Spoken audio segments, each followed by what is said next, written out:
It's Wednesday, February 26th, and this is the 1909, the State News' weekly podcast featuring our reporters talking about the news. I'm your host, Alex Walters. This week, students are coming together to solve a persistent problem.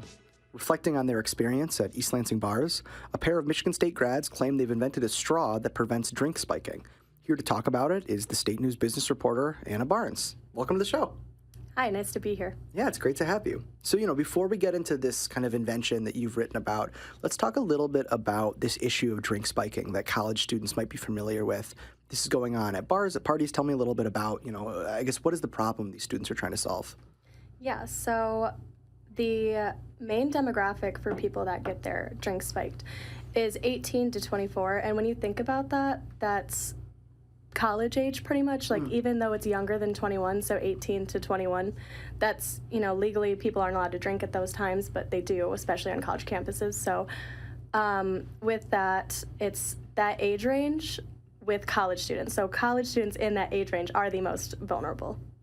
And you have data in your story about kind of how common this problem is.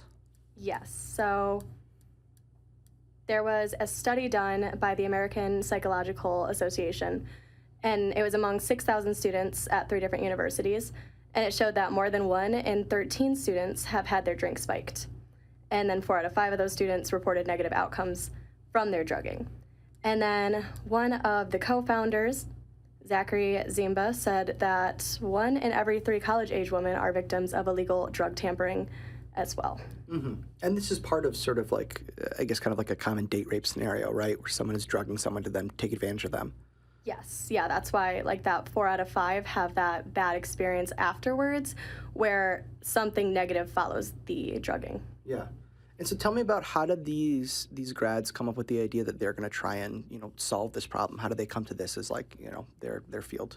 Yeah, so it's pretty interesting because Jack Rushlow, one of the co-founders, he had an entrepreneurship minor.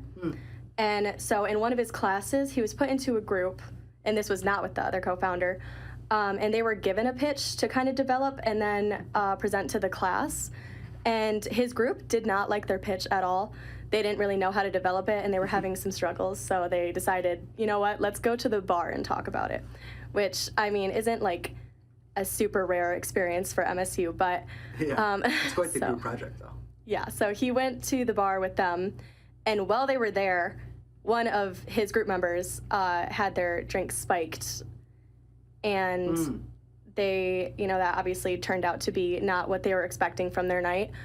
So after that, they kind of decided, this is an actual problem. We just went to the bar for a couple drinks to talk about this, and, someone got spiked. And they kind of looked into how, common it is for drink spiking to happen. And that's where they got to the idea of a straw that could tell you when your drink was spiked. So. And so this is something that they come upon, and then for this entrepreneurship class project, they have to come up with a product. Yeah, so they were given a different pitch, and they didn't like it, and then they just redid their whole project on this new pitch with this color changing straw. But then you write that, the kind of business that has come out of this that is now trying to make these straws isn't actually that class project group. It's something that one of them has pursued on their own. Yeah. So Jack Rushlow, one of the co-founders, his team didn't continue with the idea. They just kind of left it with the class.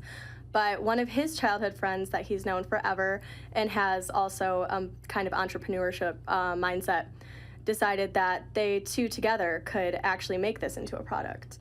So they became partners and co-founders. And so then how did these, you have 2 industrious students that are interested in making some sort of straw that changes colors, but obviously that's something that you have to do chemically and scientifically. How do they make that a reality? Because you're told that they have some sort of prototype that, or are working on a prototype that'll actually do this in practice.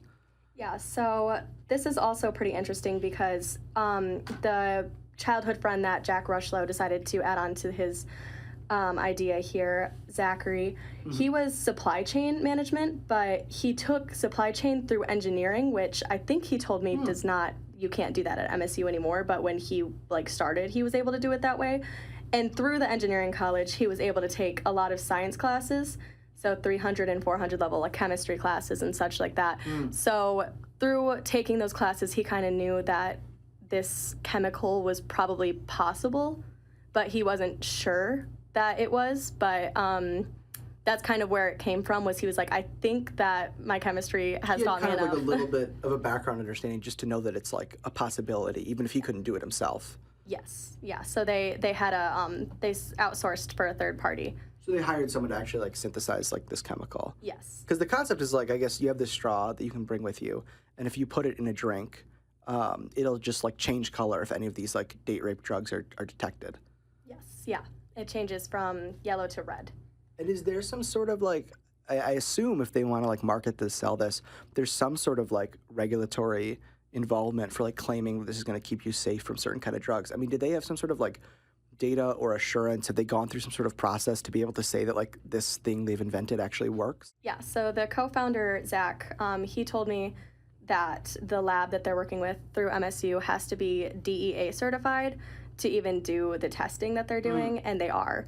And once they actually get the prototype from that lab, they themselves are going to have to be DEA certified. And they'll test it more so they can make some sort of assurance that it's like effective. Yes. I see. So then how do they plan, you know, I assume that they told you like they're getting close to some sort of like actual working model and like they'll feel like it's effective. Who do they plan to sell it to? Are individuals going to buy it? Do they want to sell it to bars? How are people going to, you know, use this? Yeah, so they do expect to have their first prototype by the end of the month. And then after testing, they want to sell it to bars. It is a single-use straw, not like a reusable. So rather than selling it to people to like bring around with them, it's more of like sell it to the bars, you know, where the most vulnerable population is spending their time. And so bars would like serve drinks with it? Yes, yeah. Or at least they would have the option of having the straw to use in your drink.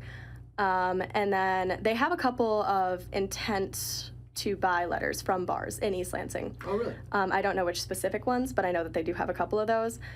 And they also want to include it in, since college students are part of the vulnerable population to drink spiking, they want to include it in the packages that you get when you first move into your dorms.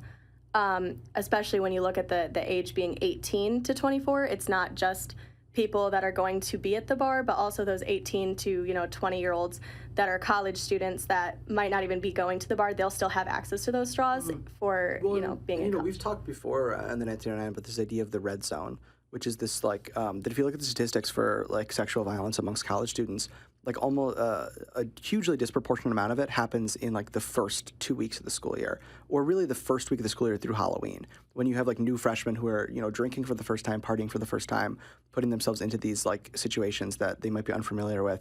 So I think that's sort of an apt application, right? To like have these your registration or orientation packets. You have a couple of these straws that you can use. Yeah, and I think it's perfect because telling students not to drink is not going to be the most productive thing to do here. But giving them something that will prevent them from being, non-consensually drugged is probably something that can actually help anyone that wants to take a little bit of extra precaution when they are drinking. It certainly, I think, embraces the kind of realities of the early college experience more so than just saying, don't drink. But yeah, well, that's all for this week. We'll be back next week with fresh reporting from the great minds here at the State News.